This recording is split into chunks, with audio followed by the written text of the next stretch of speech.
Hi, I'm Dr. Gracie Christie. I'm a radiologist. I live in Florida, and I've been a radiologist, let's see, out in private practice since the year 2001, right? So I've been out there for a while.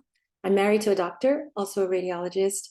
When I went to medical school, I was a Catholic, like any other Catholic, and I hadn't thought much about many things. I was reflexively pro-life.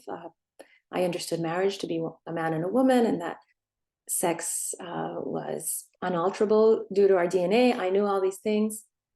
Um, the world has changed a lot since I went to med school and my husband went. I met him there, and it's very important.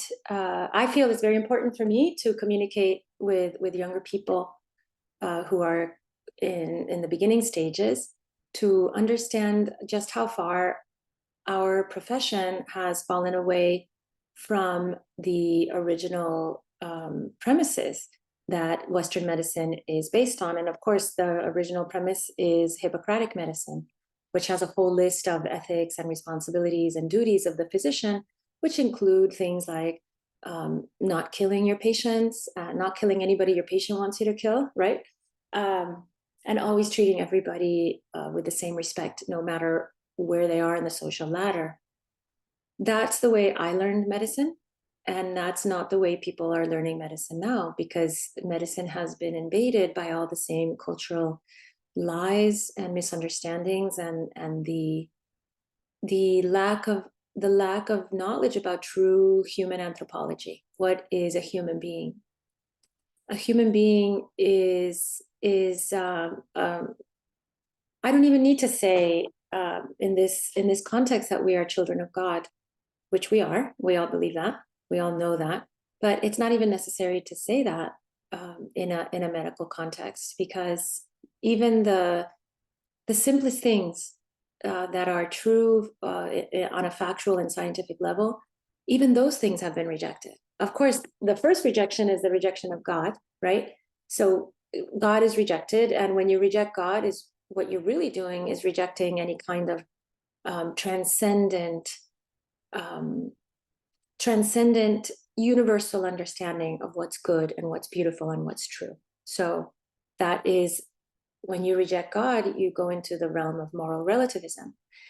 And you don't actually uh, exist without a God, right? Because everybody has a something that they hold very high in their hierarchy of things that they hold important and that they base their lives around. But everyone's got a different one. And some people have several at the same time. And that idea that all of us need to walk under the same standard, which is the good, the true, and the beautiful, and the honorable, that's flown out the window. With that, what has also flown out the window with the moral truths are the scientific truths, believe it or not. And that's what we're seeing all around us. Um, the the bare scientific truth that a human being is not assigned a sex at birth, is not assigned a gender at birth. The human being, from the very beginning, from the moment of conception, it's either XX or XY, always, of course. And I don't need to explain to you, um, besides those few tiny percentage of people that are born with an intersex condition, who may not have an X and just an XY or an XX. But anyway, in medicine now, we have thrown, oh, we are living in a world where we are meant to act as though not only are there no moral truths, like you shouldn't kill your patients, but also there are no scientific truths. Like everything's a matter of opinion, everything is a matter of your position and what you want to decide that day. These are very hard things. And for a young person heading off into the scientific, into the medical world, you have to be wise as serpents. Of course, you'll be gentle as doves, but you have to be wise as serpents, because much will be asked of you. And when you go before God in your prayer and in our own particular judgment, as we will all make that visit before God at the end of our lives, your position of responsibility as a physician, that requires much of you. It requires a real commitment to truth, to moral truth, to scientific truth, to a real commitment to the real good of your patients, not what your patients think would be good for them, but what's really good for them. Being a doctor to a patient is a vocation of love, and love is desiring the good of the other as other.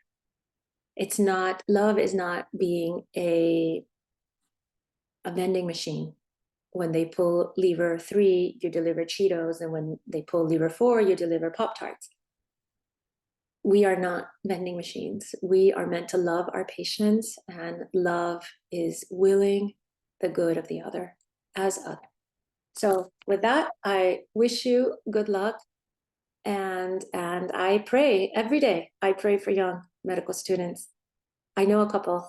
I know several personally, and I'm just amazed at how brave they are to go off into this new world with their faith and with their hearts intact. So I pray that their faith and their hearts, and your faith and your hearts, stay intact. Thank you.